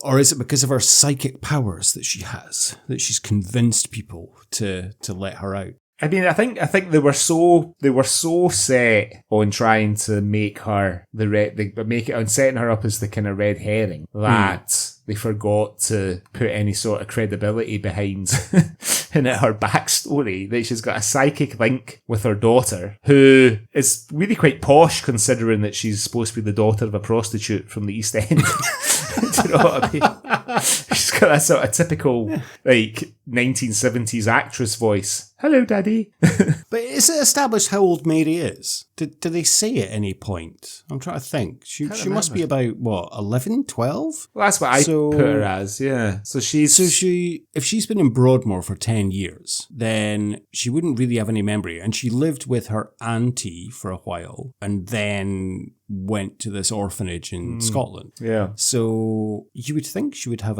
mind you, I was going to say you would think she'd have a Scottish accent, but nobody in this film, apart from Philip Mackay, a couple of others, has a Scottish accent. So it's bizarre why she's so posh, but I don't know how old she's meant to be, but I would have said 11 or 12. And I think so, yeah. If she's been in Broadmoor for 10 years, then she wouldn't have known it. So her car, I wanted to know, I thought Hillman were made in Scotland, and I was going to say the most Scottish thing about the film is Diana Dors Hillman minx, and I'm glad I didn't say that because I would have made myself look like a bit of a fucking dumpling. But it did amuse me that her car is a Hillman minx. Okay. Because minx suggests sort of sexy and curvy and svelte and everything, and that Hillman minx has to be one of the ugliest fucking cars ever made. Up there with the Morris Minor. Diana Dors, she was a sort back in the day, wasn't she? Well, Diana Dors was the UK's answer to Marilyn Monroe, you know what I mean? But I think there is she's in a couple of good movies, Diana Dors in the 50s, when she was really endeavouring to play sort of serious parts and stuff. And there's one that she's in, I'm trying to remember the name of it, but she plays a female prisoner in jail. Can't find it. It was a good film though. Really good film. And she's very good in it, but I don't think she never quite managed to get away from her sort of sex symbol beginnings, I don't think, unfortunately. And she had a bit of a hard life as well, I think. Sort of kind of personal life was pretty rough, I think, over the years. She really did actually, yeah. And I'm amazed. I mean, we'll come on shortly to talk about the ending of this film. I'm amazed she did that because, in 1961, she narrowly escaped death at a Guy Fawkes party in Waysbury. Right. Where fireworks were accidentally ignited indoors. The house was destroyed. 3 people died in the fire, and another one had a fatal heart attack. So 4 people died in total. Dors was slightly injured and had to escape through a window. So you can imagine doing the climax of this film might have been a bit traumatic for her. I mean, okay, it was 12 years later, but still, that shit's going to stay with you. Yeah, definitely. Quite a while. Absolutely. 100%. Yeah, but she's good in this. There's another thing that she's in. She's in a good episode of Hammer House of Horror. It's quite a famous one where she is, she's basically looking after a bunch of little kids who all turn out to be werewolves and make a family breakdown. And she kind of she kind of looks after this family that are broken down. And then we realise that there's werewolves about. Diana Dors is like a werewolf enabler. She's good in it though. She's really good. So they're trying to work out what's happened with the death of these 3 trustees. They've kind of linked something back. Mary knows something. Keith Baron's now dead.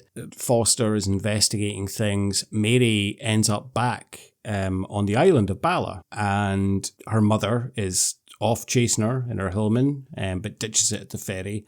And everyone's kind of chasing her, and that's when like Cushing and Lee end up on the island as well. Foster's on the island. It's not a massive island, but she's evading capture pretty well. Like just rummaging in the bushes and eating apples and her purple two-piece and matching platform boots.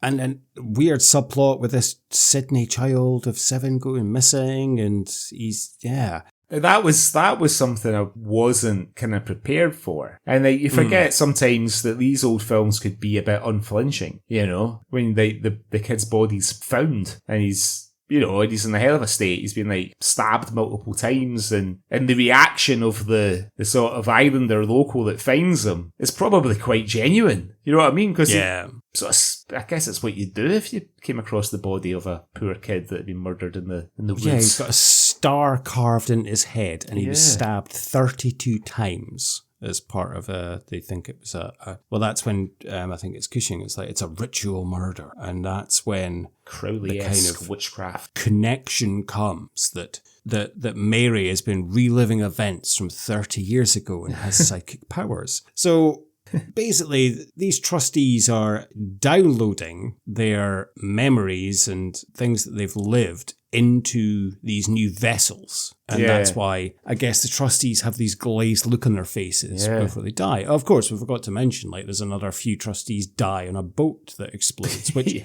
again, I didn't see that coming. That was quite a bit of a shock when, like, oh yeah, it's a boat, the trustees using it, just fucking blows up. I was like, wow, that's great. And I'd say, actually, it's from when the boat blows up that then the rest of the film is just fucking mental after that. Yeah, for sure. And it's everyone on the boat watching the explosion. You know, the shock doesn't last for very long.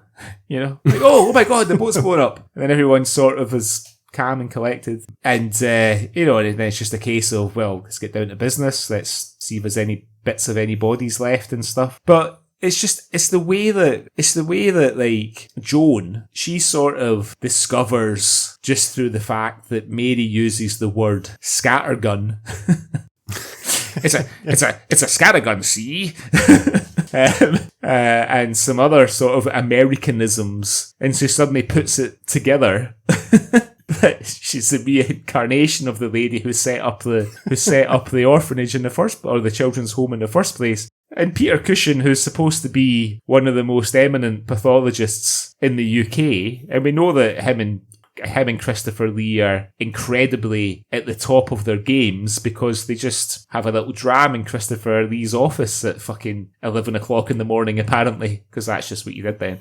And he throws it all away. He turns his back on his years of study and learning and research and just embraces this fucking bonkers supernatural solution to the murders. I'm just like, I think this is the point when Christopher Lee's like, look, I need to be in the set of the Satanic Rites of Dracula next week. We've got to get this film in the fucking can. It's Helen Van Traylen. Look at the long gloves. She always wore them to hide the scars from the fire. Her husband's name was Vincent. He was an American millionaire. Everything the child says connects. All the American words she uses, like knocking pin and scattergun and steers and kerosene. But the child couldn't have been there. Exactly. Now you're a man of science. You tell me how a child can relive something that happened to a dead woman 30 years ago? It's impossible. Not if the child has psychic powers controlled by her mother. A psychic link between mother and daughter. Oh, I don't know. I've never done a story on the occult before. It's all hocus-pocus, mumbo-jumbo. I've always believed in hard facts. Till now. You're kind of hinting, it does ramp up and it hints upon, as Fulton Mackay, as Cameron, when he, and we should speak about Fulton Mackay. He's great. Yes, very good. He's brilliant. Yeah. Almost didn't recognize him in a way, but you kind of did, but didn't, because he just, I guess I'm just so used to seeing him as Mackay in Porridge. He cared enough about his performance in this like fairly shonky production to do a bit of an island's accent. Do you know what I mean? Like a sort of, that kind of, we spoke about it before, that sort of soft, kind of melodic-ish accent that people tend to have like in Shetland or Orkney. It doesn't really tell us where Bala is in Scotland, but Mackay it's not his Porridge voice. You know what I mean? It's quite a sort of islandy accent, and I thought, well, good on you, Fulton. We spoke about that a couple of episodes ago. It was Gary Lewis in My Son. That's right. Doing yes. The kind of islands accent. So yeah, that's right. But I just thought, it's commitment there. Good actor, Fulton Mackay. Underrated, I think, sometimes. He always gets remembered for Porridge and Local Hero. Doesn't really talk about the other stuff that he did over the years. But he has a range in this as well. Like he's calm at some points. He's very, when he's speaking to Mary, for example, he's very lovely and nice and speaking to her, but then, he loses it during the press conference and stuff. Yeah. So he does get to have like kind of his full range of emotions in a way. And then when Mary's basically telling him to piss off, like it's okay, we're safe here. And he's like, no, you know, I think we'll just hang around for a bit or we'll go away. I think it's good. He gets to have his little range. I think he's sort of, I felt like he kind of played the character as somebody who is maybe lived his whole life on the island. He's rose to the head of the police, and this is the most exciting thing that's ever happened. Because, you know, when we first see him at the press conference, he's kind of got, you know, he's sort of animated, and it's kind of like he's not taking it as seriously as it should be taken, because he's so sort of beguiled by the fact that all this excitement's happening on his island and he's at the centre of it. You know what I mean? But it was great. I mean, I think it just speaks to his integrity that even in a fairly, you know, sort of low budget, potentially forgettable film, that he is going to give it his best. So let's talk about it. So we've discovered that these trustees are downloading their brains into these children at the orphanage and they're using them as kind of vessels so that they can live forever. Yeah. They're having a big bonfire to celebrate Mary's birthday because she was sick on her birthday last year. So they're having this big bonfire and his explosives have been stolen and stuff. And they have this guy up there, and it kind of comes to this realization that they realize this is what's been happening. Oh my God. So Christopher Lee runs to this bonfire that they're having. Yeah, he thinks they're only kids. I could fucking batter a lot of them. Only kids. And the great reveal is that it's Cassandra is the evil mastermind behind it all. She's the evil mastermind behind it all. I did wonder, like, why are the kids all dressed up in these like old timey clothes? And then I realised, because that's what they originally wore. Where did they get the fucking children's sizes of those outfits from? That's what I wondered. And when the kids attack Christopher Lee, because of the way they're dressed, it was like, it reminded me of like the cast of Bugsy Malone attacking Dracula. Just waiting for the splurge gun to come out.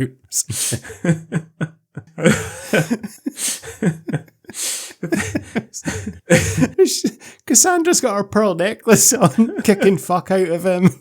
I know.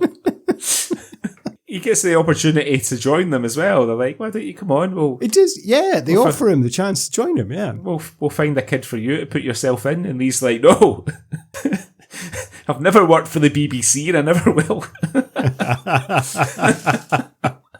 Do you know, around about at the same time, I can't remember if it was before, if I watched this first, or if but the podcast that you and I enjoy, the Rewatchables, like they did The Sixth Sense recently. Hadn't seen it for a long time, and my daughter, who's 16, had never seen it, so I persuaded her to watch it with me a couple of weeks ago, and she really enjoyed it. And then of course the pleasure for me watching it, even though I've seen it quite a few times now, obviously the twist is famous to people of our generation who have seen it, but for her, she didn't know anything about it, so it was quite a pleasure watching the twist land on her and her reaction to it. You know, this outrageous, shocked reaction to it.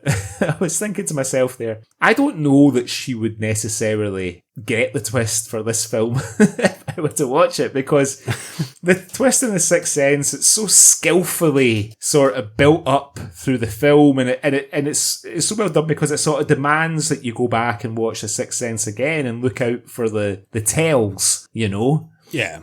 That you don't see the first time you watch it. But with this film, you could argue, if you were being generous, like we mentioned at the beginning, that the murders at the start are the tells. But even if those, there's nothing about those murders that would give you any indication that this would be the twist. Like, nothing at all.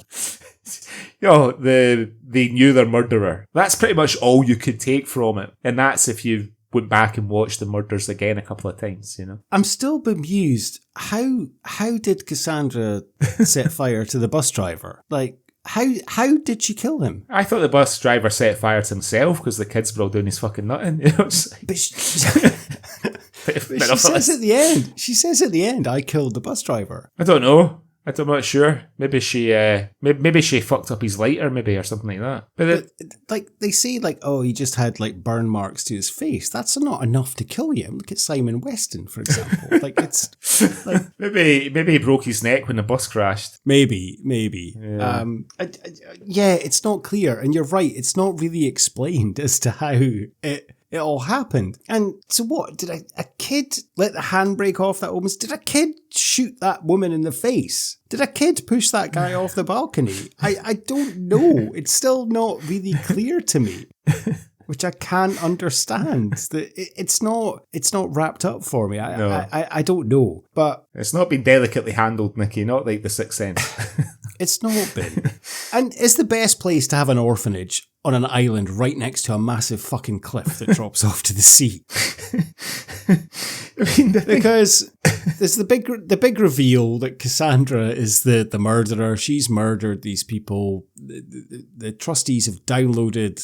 I keep saying downloaded. Downloads didn't exist in 1973, but they've implanted themselves into these children, and they've killed them, and that's the whole thing. And Christopher Lee gets attacked by the cast of Bugsy Malone, and Peter Cushing is in a helicopter.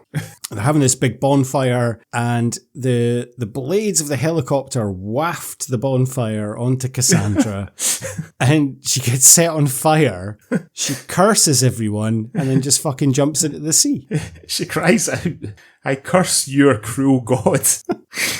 But then, perhaps even more shockingly, is that all the kids, there's a mass suicide at the end. That really shocked me, and really was like, holy fuck, I did not see this coming at all. Like, that's what I mean, listeners. If you're watching this film, if you haven't watched it already, obviously we spoiled the fuck out of you. The last 50 minutes of this film are mental. It's incredible. It's that mass suicide of kids just jumping off a cliff. And that's it. That's the end. There's no... But then... nothing else. But then if they think about it, in 1973, there's a good chance if you were watching the television, you might see an advert where a kid gets mangled by a tractor on a farm gate, or set on fire by a pylon, or something like that. That's very true. Very true. There was no sort of soft soap in the 1970s. It was like, look, here's some kids throwing themselves to their death, and during the ad break, if you're lucky, you might see a kid get set on fire trying to retrieve his frisbee from a pylon. Do you think Jordan Peele used this as the influence for Get Out?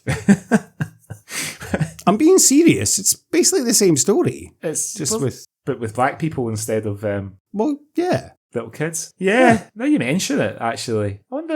Now you mention it, it's yeah. I wonder if John Blackmore's still alive. Maybe a case. Very similar story. Like, it's just, with black people. John Blackburn died in 1993, so I don't know if his copyright died with him. Not sure. Anyway, oh well. But yeah, it's very similar to Get Out that you mention it. It is, yeah. It kind of, I watched it and I was like, I need to watch Get Out again, because it kind of reminded me. That's a great movie. Oh, fucking add that to the list. Jesus Christ, I've got so much stuff to watch. Yeah, it's, but yeah, very similar. But yeah, very mental ending. And that's what I mean. Like, the first few minutes of this film are great. The last, I'd say it's great up until Keith Baron dies. Then it's a bit shit. And then then it gets good in there. The only good thing I would say about the middle part is Georgina Brown as Joan Foster, who is just, she's lovely. Seductress. I was looking at her career on Wikipedia, apparently a hell of a chanter as well. Good singer. Oh, really? Yeah, actually more famous for singing than acting. But yeah, she's very attractive. Very, very attractive. No longer with us, unfortunately. No. Did you spot the other actor from the first Star Wars movie who appears in this film? No, I don't think I did. Did you not? Luke, your dinner's ready. Oh, Aunt Beru. Beru, yeah. Beru, yeah. Yes. Sheila Fraser. Yeah. Turns up. She plays Mrs. Allison, the one that, I think she's the one that sort of comforts Mary. I wish you were my mummy. And sort of tucks her in at the fireside. That's the thing, like, considering that she's having all these nightmares about fire, they tuck her in right next to an open fire, and then they have a Guy Fawkes party to celebrate her birthday. I know that kids were tougher in the 1970s, but come on, Yeah, that's a good point, actually. And she's just seen a man burned to death, effectively, with a bus driver. So yeah, it's a very good point. Yeah. Not sure about that. Yeah. But yeah, I didn't. I did notice her, but I didn't make the connection. But you're right now that you mention it. Yeah. Yeah. Aunt Beru, Sheila Fraser. So yeah, like, you know, I would. I know we've made fun of this film like quite a lot. We both said if you like this kind of thing, you'll enjoy this movie. And if you know, there's exploding boats. There's people getting killed by a hat pin. Mass child suicides, pathologists with body parts, all sorts of classic mystery horror scenes, and they're interspersed with extended periods of pure exposition. I'll give you that. But and a lot of the time, most of the people in this movie look a bit bored. But I really enjoyed this film. Like I really did. I don't know if I'll watch it again anytime soon. But I didn't watch this and be like, that was fucking shit. I watched this and I was like, okay, it's not amazing, but and is it just because we love this kind of shit, this kind of 1970s probably horror kind of crap? Like, you know, like I've watched like 24 episodes of Freddy's Nightmares recently, which okay is 80s horror. It's the worst TV show I've ever seen, but I cannot stop watching it because it's so bad, it's so good. I watched the first episode of that, and I was just astonished at how poor it was. Oh, it's terrible, but I can't stop watching it. I'm addicted to it. It's awful, but I'm not saying this is awful by any means. I think this is an underrated gem in terms. Just watch it, listeners, and see what you think, and let us know what you think. But it's worth it for Keith Baron. Yeah, for sure. I mean, if I was in your situation and I knew that I was going to have a few days of convalescence where I wouldn't be able to do very much, I would quite cheerfully watch 2 or 3 of these types of films a day between naps. I've got so much stuff to watch, man. I've got so much stuff to watch. No, I know. Yeah. I'm not suggesting. I'm not suggesting that you should, but I would, I definitely, I mean, like when I was living on my own in 2020, when my family were, it was we're sort of balls deep in fucking restrictions and pandemic, and my family were in Scotland and I was still in Kuwait and I was packing up the house and stuff. I must have watched 20 of these types of film, like honestly, over those weeks, because a lot of them are available on YouTube. Yeah, because they're copyright. It has been on my mind. Like, I really want to watch, and I know it's a film I always mention, and we always mention it, but I have been wanting to watch Asylum again. And brilliant. I might watch that over the next few days. That's always been my favourite, I think. So Robert Powell. Yeah. So I might watch that again over the next few days, because I do love that film. Asylum is brilliant. Dr. Terror's House of Horrors is also a good one. The House that Dripped Blood is good. What else? There's so many. Scream and Scream Again. Brilliant. The Creeping Flesh. There's so many that are, honestly, I could fucking sit for, and they're just the ones that Christopher Lee's been in this, but another fucking 20 that he's not in. You know what I mean? That they couldn't get him in. Because I would, quite cheerfully just sit and watch. I just think they're brilliant. They're so good. After the podcast, I'm going to send you the film poster that I found online, which I'd never seen before. And it's the film poster for Dracula Has Risen from the Grave. It's an absolute belter. So I'll pick it over to you just now. Anyway, is it time to put Nothing But the Night through the Swally Awards? Yes, I would say it is, Greg. Let's put the Nothing But the Night through the Swally Awards. Okay. What's up first? Well, normally it would be our Bobby the Barman award for the best pub, but the closest thing we've got to the pub is the tea bar that the old fucking swashbuckling Keith takes Lovely Georgia to before they go to meet Mad Diana. Next then, the James Cosmo Award for being in everything Scottish. Kind of only one choice, really, isn't there? Fulton Mackay. Yeah, the only Scottish actor in it, I think. Yeah, basically.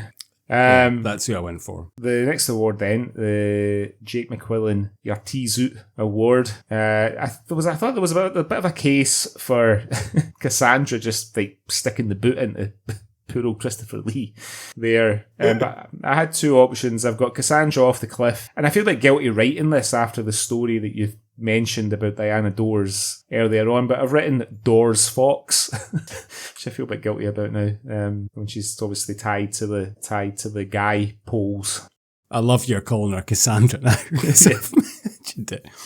I actually went for the scene in the hospital where Anna is beating the shit out of Mary, and Foster comes in and Anna just shoves Foster over. Like, it's not it is a tease, but it's, because she doesn't deserve it, but I just find it hilarious the way she throws her. And it's the way she just kind of falls and then limps, kind of, as if she's just been massively attacked. But it was a tiny little shove. But yeah, that's what I went for. Next award then would usually be the Ewan McGregor Award for gratuitous nudity, but we don't get to see what's under George's polo neck, roll neck jumper and woolen trousers, unfortunately. I bet Keith Baron did. Yeah, I bet he did. And like Flynn. The next one then is the Francis Begbie Award for gratuitous swearing. But everyone's either posh or sort of or sort of couthy. There's nobody letting fly with any F-bombs or C-bombs. No, I just went with the bus driver calling the kids noisy little bastards. Yes, for the closest thing really before setting himself on fire to get away from their song. I kind of regret what I wrote down here for this next one. I may have to cut it out. Next one then, archetypal Scottish moment. I've gone safe and I just went with the tartan hats on the kids and the tartan skirts at the orphanage, but I can't wait to hear what you've got here. I've written, you have to cut this out, I've written sinister island goings on, brackets, kids. I don't need to cut that out. That's fine. It's okay. Yeah, but I remembered some big massive child abuse scandal in Orkney in the 1990s. Just that as I was reading what I'd written down. It's no worse. I suppose it's no worse than you pretending to be a footballer to entrap young women. Exactly. We've said worse on this episode than that. It's fine. Fine. Okay. Last then is the Sean Connery Award. Who wins the film for you? I'm not going to lie, Greg. It's Keith Baron. I'm not going to lie. It's Keith Baron. I should have known that. I've gone for Peter Cushing just because, I don't know, it's just something watchable and nice about Peter Cushing. He's like a sort of friendly grandfather, isn't he? You can imagine him just... He is. Always having a poke of sweets in his pocket and able to fix anything, He definitely delivers a better performance than Christopher Lee in this. As I say, I still convinced he's phoning it in here. Well, as you said, he's got fucking 4 other films to do this year. And I'm sure, is one of the coats he's wearing, is that not the coat that Lord Summerisle wears? That sort of grey plaid one.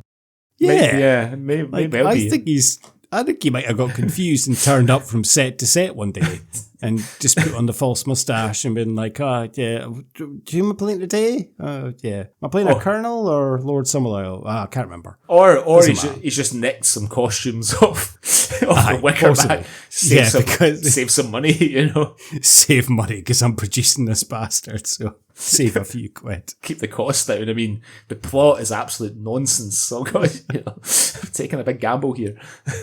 Yeah, I think he knew I was going to put a Keith Baron. I'll give a shout out to Gwyneth Strong. She is great. She is good. Child actress. She is really good. But I can't see past Keith Baron. I was fucking gutted when he died. I was so gutted. So gutted. Anyway. Good old Keith. All right. That is Nothing But the Night from 1973. As I say, it's available on YouTube if anyone wants to watch it. I would recommend it. I think we'd both recommend it. Yeah, absolutely. To watch it, yeah. Especially if you like this kind of thing. Yeah. It's nonsense, but it is good. Right up your street. It's right up our street. Okay. So that is the first installment of the 2024 Swally Spooktacular. Greg, what are we going to be looking at on the next episode of the Swally Spooktacular? Well, I will say that I'm rolling the dice a little bit on my choice here, right? Now, I have been stung by doing this before. It's not that long ago since we did the Lord of Tears. But the reason that I feel a wee bit safer on this choice is because it's available in the Apple Store, which Lord of Tears is not. So I think but the reason that I'm worried that I'm rolling the dice on it is that because there's literally nobody in it that we've heard of. Nobody. Is it the sequel to Lord of Tears? No, and nobody with their own Wikipedia page either. But I've gone for the 2020 British horror film, written directed by Fionn and Toby Watts, starring Rebecca Calienda, Grace Courtney, Matilda Darmody, Julie Higginson, William Holstead, whose name is in red on Wikipedia for some reason. Well, that means Helen Mackay, Aidan McLaughlin, and James Rothger. And it is Playhouse. And the premise is, in a remote Scottish castle, an irreverent writer faces terrifying consequences when his daughter falls prey to an evil curse lurking within the walls. So that's what we're watching. It has a rating of 3.6 on IMDb, Greg. Out of 5? Out of 10. Oh. Well, it's only 87 minutes long. Magic. Thanks. Okay. Let's see. Look, on Rotten Tomatoes, it's got an approval rating of 67% based on 9 reviews. 9 reviews, yeah. Which are probably, how many cast members are there? 9. Well, Paul Grammatico of... There's literally 9 cast members, Craig. They've left those reviews. Paul Grammatico of Dread Central scored the film 3.5 out of 5 and said, if you're looking for a good throwback to a grand old gothic good time, Playhouse will be a dreadful delight. And Film Threats Andrew Stover gave the film 7 out of 10 and said, although Playhouse isn't as emotionally critical or tightly written as it should be, the Watts brothers are skilled in nurturing a dour atmosphere and exposing a darker side to the creative impulse. So it's got some good it's got some good notices there. Yeah, I'm sure that was their friend. Yeah, okay. Playhouse. Available on Apple. Next episode of the Culture Swally. Great. Can't wait. I'm sounding down, but I'm looking forward to it. We'll see how that goes. Okay. You know, we've not always hit it out the park in our choices. No, we haven't, but we'll see how that goes. Okay, wonderful. Well, thank you very much for listening, everyone. You can join us in the next episode. We'll be looking at Playhouse, and sorry, I'm laughing. We're looking at Playhouse. You can, if you want to get in touch with us, you can email us on cultureswally@gmail.com if you just want to drop us a line, or if you've got any news stories, or if you want us to cover anything, then you can let us know. And you can follow us on Insta at cultureswallypod, or you can follow us on X, formerly known as Twitter, at SwallyPod. And we have a wonderful website as well, don't we, Greg? We do. You can find us at cultureswally.com. Links to all our episodes and articles about Scottish film and television. Fantastic. Right. Well, I am off to go and clean the house, change my bed and stuff, and prepare for my operation. And look forward to watching Playhouse amongst all the wonderful stuff I have to watch over the next few weeks. But I'll be watching Playhouse. What about yourself, Greg? Because it must be... It's 20 past 9. 20 past 9. Yeah, so I think maybe like a warm drink and off to bed, I think. Very. Okay. Well, have a lovely evening. And you. And I'll see you next time. Until next time. You've destroyed my dreams. I can't.